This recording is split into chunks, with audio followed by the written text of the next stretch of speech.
And we're live with an interesting episode of Blake 7 called episode A10, Series A, because that's what they called it, or Season 1, Episode 10, Breakdown. And this is about Gan's malfunctioning limiter implant. And it really is open to interpretation what exactly the limiter implant is limiting and why he was given it. So what were you saying there, Morgan, about when he was strangling Callie? Yeah, so she turned her back on him because she's smart. When she just turned around looking at him, he just kind of has a smile with a smirk as well as kind of a shrug, like, "Welp, I'm killing you now. Deal with it." Like, he wasn't rageful. He didn't sound like an animal he was previously. He was just like, "I'm killing you now." Now, in the book Liberation, they think that at that point the limiter has failed, and that shows his real personality. But you see, all of this stuff is open to interpretation. I am fond of not interpreting. Well, I mean, what you saw there was, it is what it is. We saw that he was enjoying his work. He was smiling. Yeah. Wait, I thought it isn't what it is. You're saying it is what it is? That's staggering. Never saw that coming. He finds it less funny than you do. So he finds it less funny. Remember that one time I got to actually laugh really hard? I don't even remember what I said, but I'm still proud of that moment, even though I don't remember what I actually said. Right. Maybe. That was actually a pretty good laugh there compared to what normally gets. So wearing him down. So how many out of 10?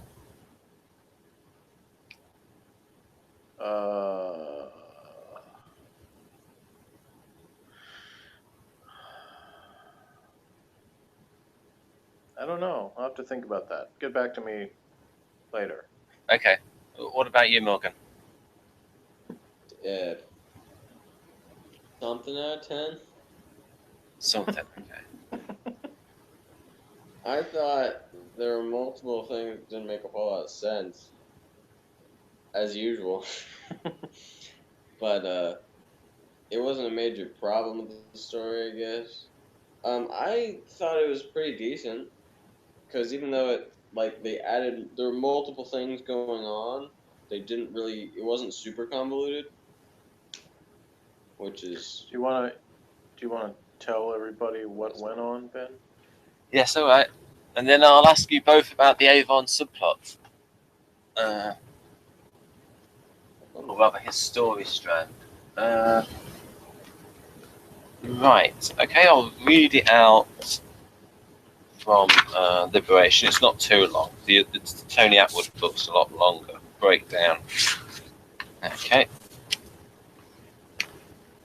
Right. While piloting the Liberator, Gan suddenly becomes violent, attacking first Jenna and then Blake. When he is tranquilized and restrained, the crew learn that part of his limiter has burnt out, and he needs immediate neurosurgical attention. After the crew reject all of Zen's suggested locations for this treatment as impractical, Avon suggests XK-72, a neutral space station that he has been investigating as a potential bolt hole should he no longer wish to stay on the Liberator. Getting there, however, necessitates traversing a dangerous area of space without computer aid, as Zen refuses to function in this region. At XK-72, the crew enlist the help of Kayn, a neurosurgeon who rapidly works out their identities and alerts the nearest Federation base, buying time for its pursuit ships to get there by refusing to work on Gan. Avon has meanwhile decided to leave the Liberator for XK-72, but while there, he learns of Kayn's deceit and returns to warn the others. Blake forces Kayn to repair Gan's limiter, then teleports the neurosurgeon back to XK-72 and prepares to evade the pursuit ships. The station, however, is hit by a plasma bolt meant for the Liberator and destroyed. So, that's it? That's it. Wow, it seemed like more stuff happened. Maybe I think it was like there was less lulls in this episode. It was kind of more. A little more action-packed, a little more stuff going on. Yeah. People got moving. And there's a little bit more dynamics than usual because it wasn't just like Blake's ship versus Federation or whatever, like whatever the thing of the week was that they were facing. It was more like multiple things going on because they were trying to get help for Gan, but at the same time like not get themselves caught or killed or whatever. And then Avon had a chance to leave, and they had to navigate through the pink toilet of death, and there was the fight between the two guys on the space station, and the dude that was all like coming on to every female he ever sees. I liked that guy from the start.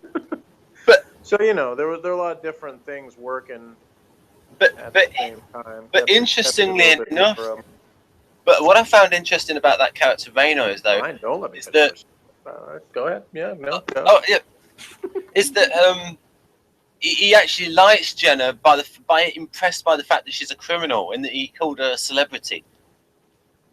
Yeah, it was that sparkly space outfit. That's what really got it. Yes. Yeah. Sorry for interrupting. Go on. No, I mean I forgot by now. Yeah. Oh no, I feel terrible. I'm not a politician where I can just load the talking points. Tell you what, make America great again. They're taking our jobs. Make Mexico pay for the wall. You were talking about Reno coming on to all those chicks. Was that his name? He was just Reno. Yeah, I don't know what his name was, but the Git. Okay. The Git. Yeah. I said that I thought when they had Squirrely roll his eyes. I said to Morgan, that's pretty impressive that they found somebody that even Squirrely could roll his eyes at. That's a good. Go back to the one with him hitting his head. That was a great shot. You should make that the thumbnail. That's perfect. Yeah, that's what I thought as well. I thought I might make this one the thumbnail. Yeah, that's it right there. Yes. So if we could maybe talk about what do you think? What's you think that was really her, or was that a stunt double? Stunt double, because I looked in the cast. Yeah, okay. When Gan was throwing Jenna to, picking her up and throwing her. So she had to run in there and. Yeah, so really what I've determined, from 10 episodes in is the most important thing that I've learned is they need to have Jenna wear the sparkly space top, but then the purple pants. That's the best combination. Yeah, they're nice. The purple. Yeah, the combination of those two will be the perfect outfit for her.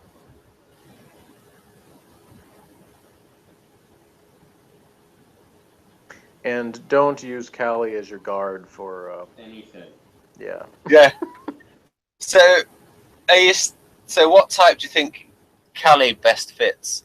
Useless. Weird alien race that doesn't understand things. Yeah. Okay, which temperament then? No, her race obviously doesn't have the same nature as humanity, so they don't. She's not used to the people like actually doing things that people do. She's always like surprised by it. So I've got some lines here. 2 of them would flatten any one of us for about 100 hours.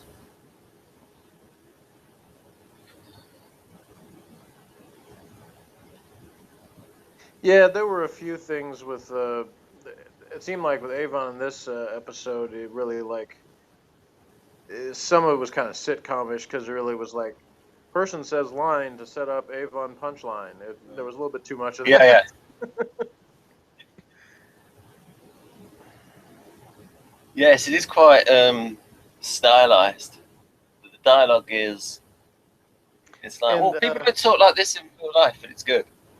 yeah, Squirrely seems like the least natural when he's delivering his lines. Like some of them are funny, but it seems they always seem like more scripted than the other people. Yeah, it's like the scripted light relief.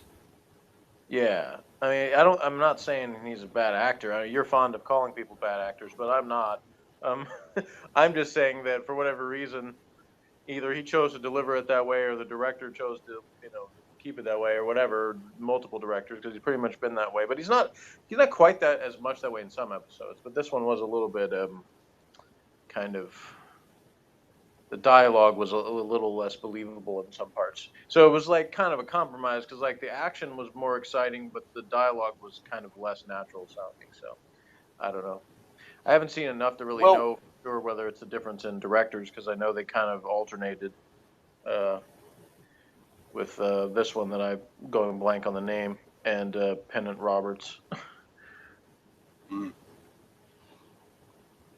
things change a little bit. The dialogue gets slightly better when Chris Boucher takes over. It was Oh, they did already another. script editor. They did another film to video switch thing too in Mm, this episode. Like when they first when they brought Gann into the room when they first restrained him, they were on film, mm, and then later that room was on video, like the rest of it was. But that yeah. first where they go in there, it was on film. So I was like, wait a minute, were they in film in the control room scene too? And then I was like, man, I didn't think so. I think it switched when they went in there. It was weird because one of the things is all these film sequences were done at Ealing Film Studios, and they were only allowed to have 12 minutes of film each episode because in those days film was more expensive than tape, but Mm-hmm. tape to go on location was like a real nightmare because you had to have like outside broadcast trucks to like power the cameras, and the cameras were huge. So on location, the film cameras were smaller, but film was more expensive. So that's why you had this thing of location being on film and inside the studio being on tape. I think I'd have to give it about a 7 because it was entertaining. Ooh, It wasn't like fantastic television, but it was entertaining enough that I was like, I want to see how this goes and stuff. So, you know, probably overall the best episode so far. yeah, that's your highest score since the first one. Yeah. Well, there was one other one I think I rated a 6. That I can't remember now which one it was, but So 7 would be your highest. yeah, there was one other one though that was. Was it the one with the Sarah chicken? Mission to Destiny. Yeah, I think so. Yeah, because that was like the one that sort of was a murder mystery. Yeah. Yeah, that one I gave a 6. So that I think that had been my highest score until now. So yeah, this one would be a 7 because it was entertaining and Julian Glover was good as usual. And I said when he popped up, I was like, oh okay, so that's who he plays. I remember you mentioning he was in it, but I didn't remember the character. So Yeah, I always try to restrain myself because I realize now that you don't want to know if someone yeah, is going to turn up. yeah. So Just let it be a surprise. It's good that I didn't know Nider was going to show up. So that one got me. But this one I remember you said Julian Glover was in it, but I didn't remember who he played. If you said that, so that part, and we didn't get a whole bunch of background information on him right before he died, unlike some of the other ones. It was just enough that we knew he was supposed to be this genius surgeon guy. So that was all we really need to know about a guy who's going to die at the end of the episode. One of the weird things that happened when they sort of, and you probably know about this, when they redid the Doctor Who's, is they were able to really clean up the film more than the actual tape. So sometimes when it goes to the tape looks better than the film. No, sorry, the film looks better than the tape. Oh, you mean like on the DVDs when they remastered the stuff? Yeah. Like when they did the Doctor Who restoration, they would like restore the film part, and then the tape, and sometimes they would restore the film would look better than the tape when they restored it.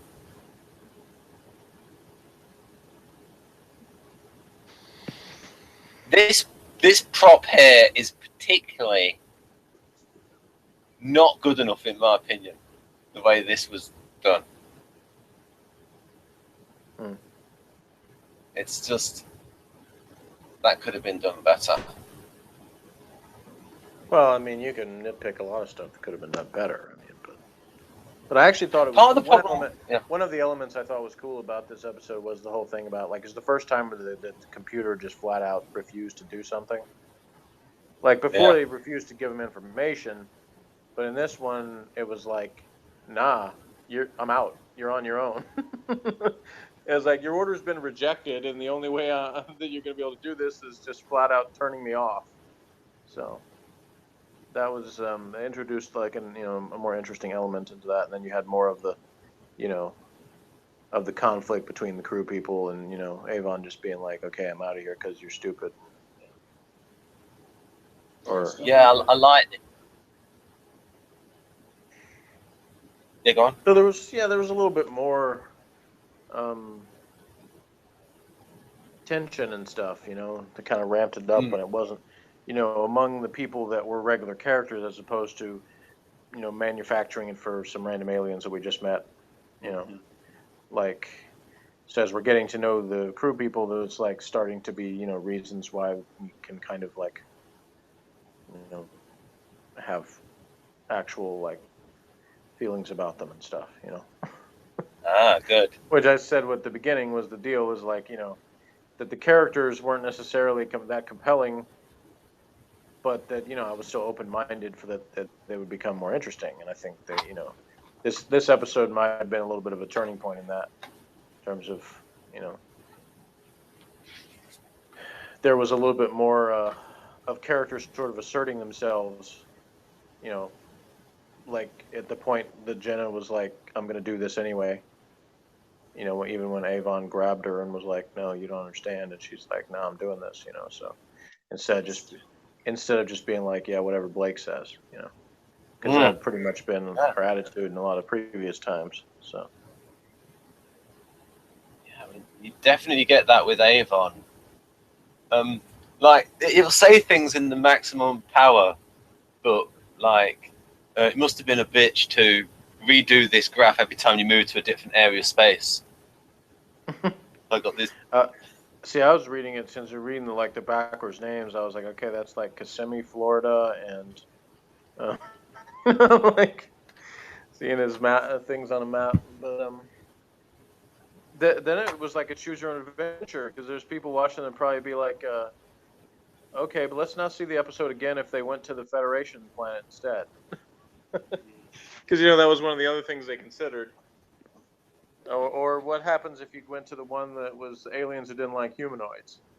See, you got to go back to page 26 and try those two endings. See what happens. Right. Right, yeah. So this is the point where Zen refuses to. Yeah, that's where they went all Star Trek with the Prime Directive.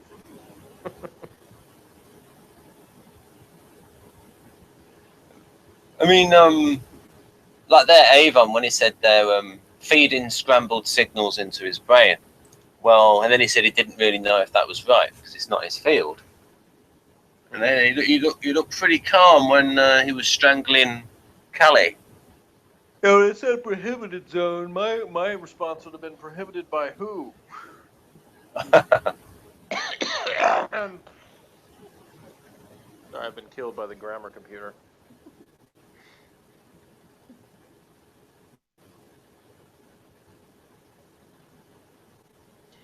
Yeah, I like that Avon's got like a rivalry with the computer. That makes sense. That is good. Overall, like Avon, probably best out of all the people, because he's like consistently amusing. And he's the only one who, like, the other people like act like the computer's human, but then they aren't really intrigued by anything it does. So even though he's like basically it's just a machine, like he's actually intrigued by the things it does and tries to figure it out as opposed to just like, oh, I guess I don't know, we got a computer, that's cool. Like, And he also does. He also does things that are surprising, even by today's standards, where he's rough with women, and it's like, whoa. Or what? I said, where he's rough with women. That there's a continual theme of him being rough with women throughout the episodes you've seen so far. He probably didn't have a very good male role model as a child. Yeah, like I really didn't single that out as a thing that was a problem or something. I'm fine with people being rough with pretty much everybody. No, I'm just saying, like, so it made sense.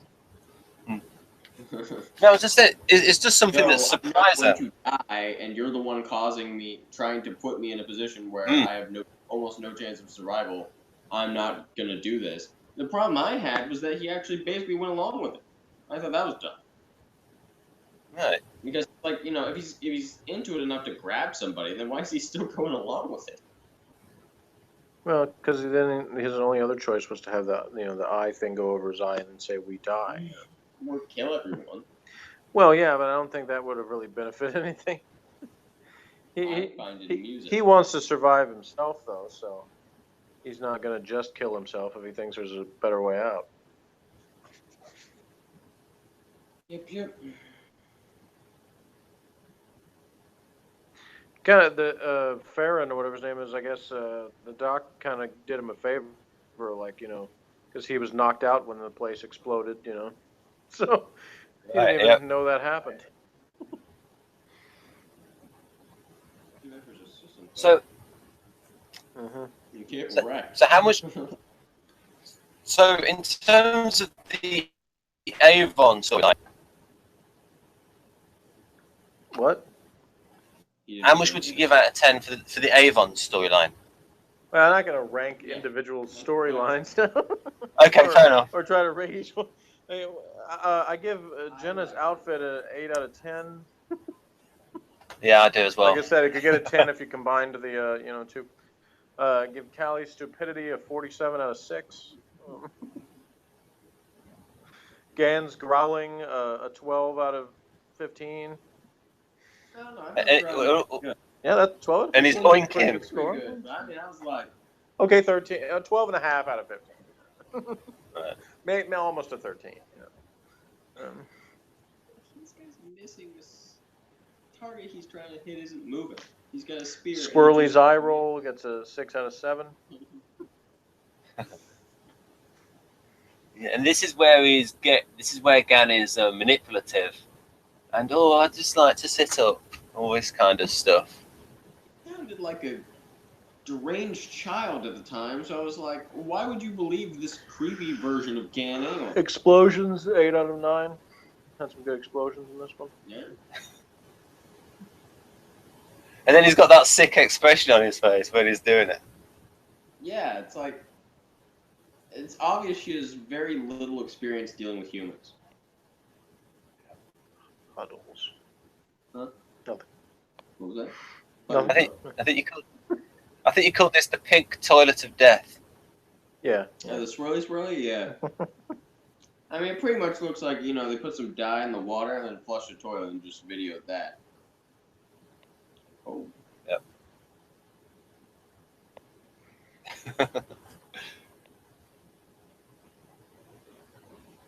I thought that was an okay acting choice by her, like how rattled she was by Gan trying to kill her.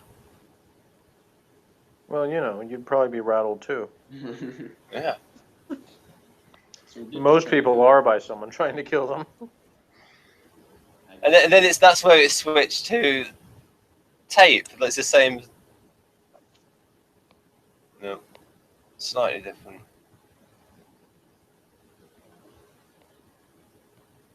Oh, just drop a hip. Where she's standing there. She's dropping a hip. Dropping a hip? Yeah, it's called dropping a hip, where a woman will stand and then she'll move her hips to one side. like posing. Like where you see an actress posing at the Oscars. No, I've never seen anyone posing at the Oscars. I take So that back. I have seen it, but I have paid no attention to it.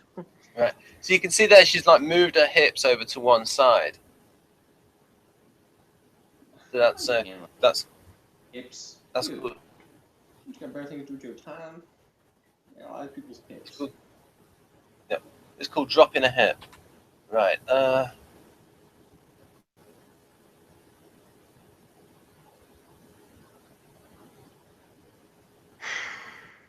Right. Here's a good section where a bit of aggro between Avon. So this would be like, Jeff, if on the in Carnival of Monsters, where you turn up the agrometer, the agrometer, to increase the amount of aggro. And so this is, you get some aggro here between Avon and Blake.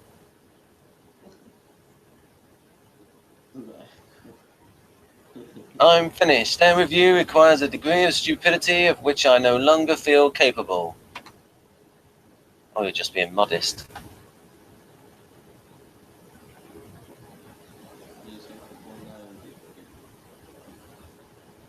And then I think with this Duralon thing, they just like point a camera at a mirror, that are sort of a flexible mirror, to get that sort of image.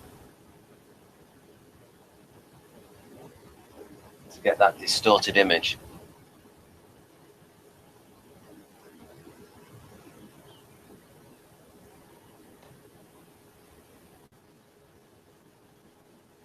Yeah, I think the film looks good.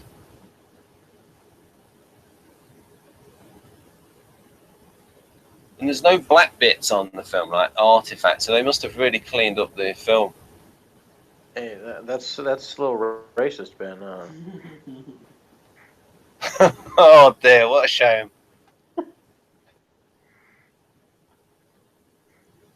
Personally, I'd be fine with there being some black bits on the film,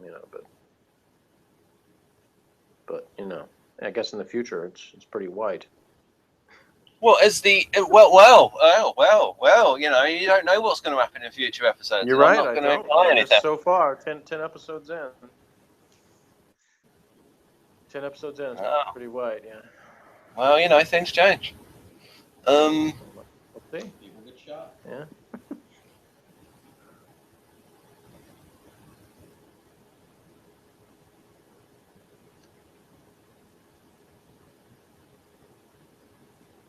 Right, so what was it? Duplication there. Yeah, I think Morgan. I think he said something about they stayed on a model shot too long, or something. I don't recall him saying that. Neither do I. No, it might have been later on. Later on, like he hasn't said it yet. You can see I the can't future. remember. I Can't can't remember. remember. When you went back in the future in the DeLorean, you can't remember exactly what you saw when you came back. It's understandable.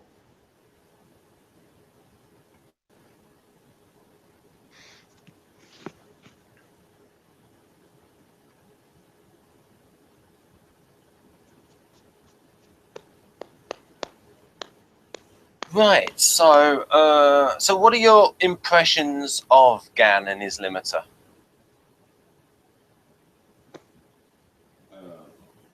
He has one. Yeah, good point. I mean, I think that's the maximum, all you can say about that. the maximum power book, it sort of shows that it's something that's open to Every time you interpretation. think that you say maximum power book, I'm thinking like the computer called a power book, Oh, right, okay. Mac head. Right. And once you go back, you don't go back, man. Okay.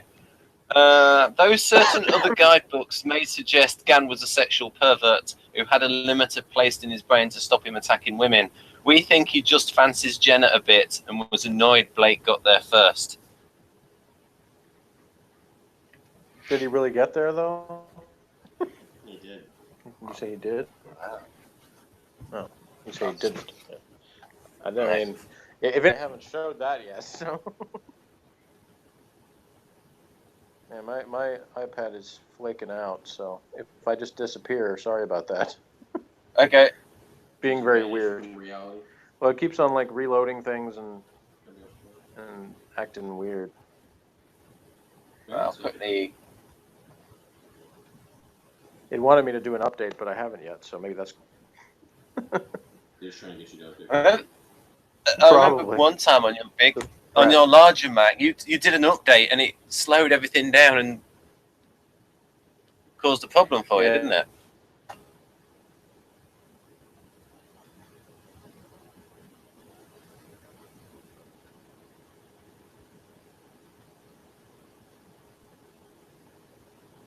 Right. Okay. All right, Callie. Now you tell me why this man has a limiter implant. So it's obviously something that's not common enough for it just to be violent. Something going. But I like the fact that it's like hinted at and it's open to interpretation. Although one thing in the Liberation book it says that Oh yeah, I'm back in. oh, you're back out. Excellent. Right. Yeah, So, I predicted the future. I was like, if it kicks me out, then like 20 seconds later it did. So. Actually watching some YouTube right now, and you can determine the exact seconds by pausing at the exact point in time. Shut. Yeah. and then I think there's a nice line here from. Yeah, that is a nice line. From Hello, hello, hello, hello. You're right. That I don't know how many hours it took to write that. No, it's the bit where he says, "I like girls with a sense of humour," and then she says, "Yes, I can see that where that would be an advantage." It was like that's what I called him the git because I'm like, how, like he was okay. It's one thing to be like, okay, there's a bunch of attractive women here and stuff, but it's another thing to just be like, I like girls with a sense of humor. Like nobody asked you what girls you like, you idiot. That line was brutal. I didn't even want to watch it. So she just pushes a button and he just teleports back, and they're like, then send us someone else. And then you got. Yeah. Like I said, that was a perfect setup for Squirrely that made him look like the better guy in that situation.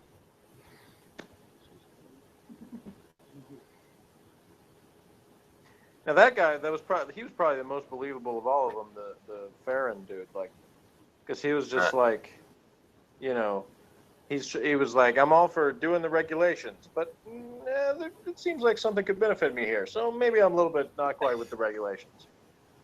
No, regulations again. Okay, don't beat me to death. Or they were like slapping each other's hands around. That was a good scene too. I want to call the weaponry. No, you can't call the weaponry. Bad.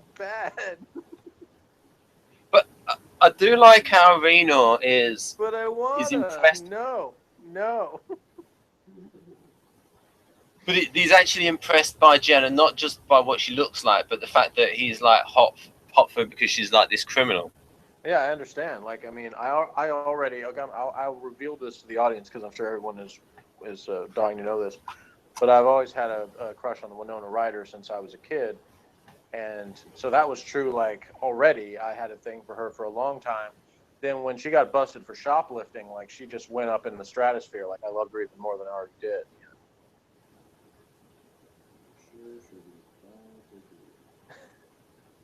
Dead silence from Ben. Yeah, Stunned by my Winona Ryder news. it's perfectly reasonable for your romance style, right? Actually, that's more NFJs and STPs. Yeah, so he was saying that a dangerous psychopath. So it would appear that it's like only psychopaths get the limiter implant. Yeah, I was called that, or maybe it was sociopath. I can't remember, but one of those Facebook groups because I said I didn't experience guilt, so they said that I was one of those paths. I don't remember which. Oh, no, they should have listened to the nuances of it all. I wrote it all out. Yeah, I'm having to hold back, Ben, because because I'm respecting what you said about not like not spoiling you on like election result stuff, because I've got a really big spoiler that I just learned, but I'm not going to tell you because Okay. you might Thank you. be watching it later or something. Yeah. But it's big. It's huge. Okay. Wouldn't you like to know? But you don't. So anyway, yeah, 7 out of 10. Join us next time for the next exciting episode. This one will feature a flying space banana, and there'll be a fashion show halfway through where Jenna tries on different outfits, and there'll be some new alien that poses for the camera and says lines in a dramatic fashion, and Ben's like, "How did he know? Did he watch ahead?" Well, you don't want me to give you any spoilers, right? No, I don't. I was giving the spoilers. Were you having a hard time following that? Yeah, I did like that bit from Blake showing his ruthlessness. I shall destroy your hands, and I heard both of you reacting to that moment. Yeah. I was like, damn, son, getting back to the mob business. And did you notice how when you saw this, you saw you could actually see the metal going up into the tubes? Yeah, we don't need to see that again. Yeah, no. I Almost near the end now. distinctly said, yeah, I didn't need a close-up of that.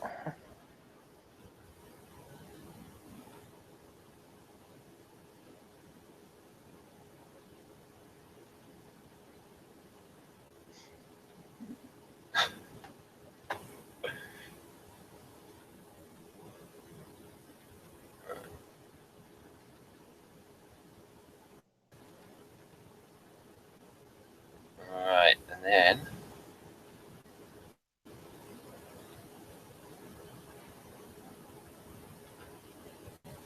yeah, then there was that bit where if you're in the position of the Liberator crew and you could remove the limiter, would you remove it?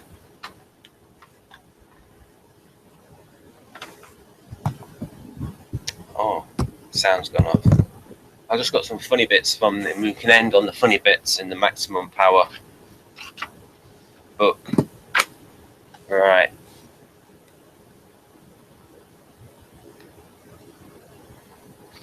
Right then. Well, I've highlighted which bits I want to mention.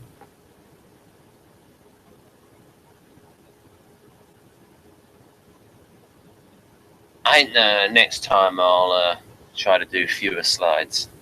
Right then. So there's not any dead air. I'll go through a few of these. Story in a nutshell. Gan goes mental. Story. Gan's behavioural limiter malfunctions, leading to a series of increasingly violent attacks on his fellow crew members. Kayn is the only surgeon who can successfully repair the limiter, and Blake recklessly endangers the rest of the crew in order to get to him.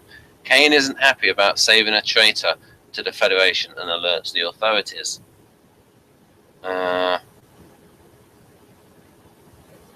This is the Gan episode. Counts his lines. Doesn't have that many. Oh, he's back. He'll probably be back. But even if he's not back, I'll continue. Right. Blake is in his Robin Hood costume again. First seen in the web. Will he ever get to his fancy dress party? The Gan-Blake fight at the start of the episode provides both some great handheld camera work and, when the cameraman slips, a shot of the top of the studio wall. Seconds later, he shoots offset to the left, exposing the exterior of the Liberator corridor twice. Okay, let's have a look at that. So, get the edge of the set during the fight sequence. Right. There. Got the edge of the set there. and there, and there. Oh dear. You got someone stood there as well, offset. Right. Talking of camera work, in a rare move, the camera comes round the other side of the flight deck near Zen and shoots back across the console positions. It's a bit different. Now, we have...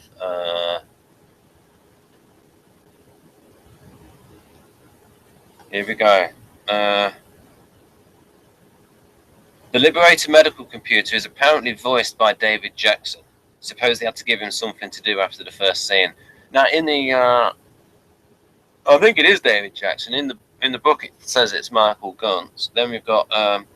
Avon spends much of the episode fiddling with Zen's innards.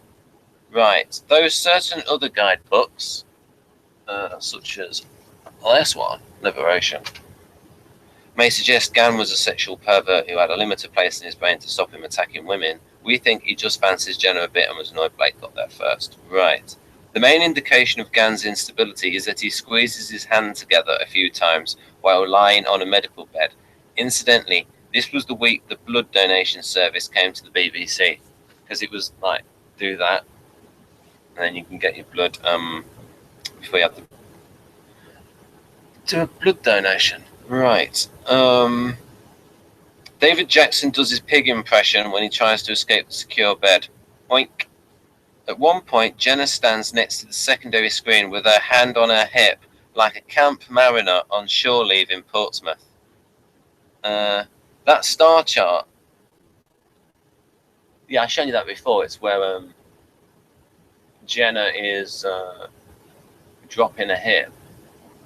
Like, if you see the actresses at the Oscars, they'll go to the end and they'll just drop a hip when they pose for the cameras. Nice bit of foreshadowing. Oh, no, don't mention the foreshadowing. That star chart they wheel onto the flight jet must be a bugger to set up every time they move to a different system. The Liberator entering the gravitational vortex is somewhat spoiled by the cartoon plug hole noise. It's just a joke with this spoof book, Maximum Power. Villa at his best. He works out Kayn's up to no good and pulls a gun on him without telling the others. Great stuff. Oh, I did ask them about that. I don't know. They might have mentioned it.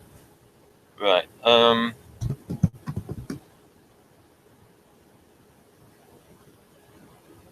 Maybe I can't remember. SK-72 is a decent design for a modular space station. One of those you could believe might follow from today's technology, if today's technology was based on toilet roll tubes and air-fixed paint, that is. And then you've got Julian Glover! Exclamation point. Oh, Julian Glover. We love Julian Glover. We'd just like to say that Julian Glover has been a Doctor Who villain, a Blake 7 villain, a Star Wars villain, and an Indiana Jones villain, and a James Bond villain. We love Julian Glover. He's married to Cinefar too. We think Maloney got them both in a job lot. Shame he only turns up 31 minutes in. Rena is named for John Louis Rena, a French agent and Git during the Second World War. Actually, this isn't true. It's a blatant attempt at finding something interesting to say. Zen goes to sleep for a bit in the middle. The character called Kayn turns out to be a baddie. Despite that, Nation attempts no biblical subtext whatsoever. Blake, Jenna, and Gan laugh heartily after the death of hundreds of people on that space station. Right, delightful dialogue. I'll go through this. How soon will you complete? 35 minutes. Do it in 20. Or you will kill me? Oh, no. In 25 minutes, I'm returning you to your station. If you haven't completed your work, your threats don't bother me in the least, you know. I shall destroy your hands. 20 minutes.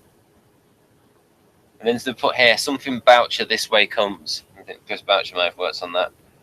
Amateur hour.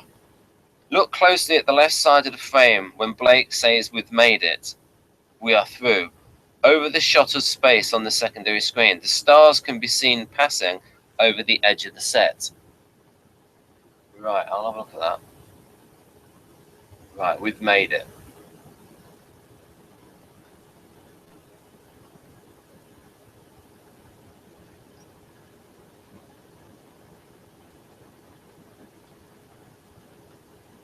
There it is. Right.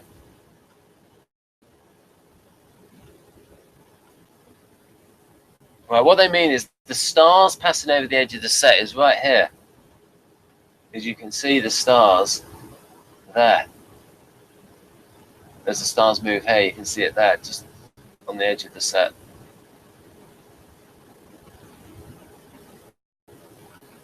Right. Look close at the left side of the frame. When Blake says we've made it, we are through. Over the shot of space on the secondary screen, the stars can be seen passing over the edge of the set. The same vista is also used behind the closing titles. We haven't checked how many episodes, though. There's a limit to our idiocy. Right, so that'll be about it. And that'll be about the end of it. So, look. So the next episode will be episode 11, Bounty.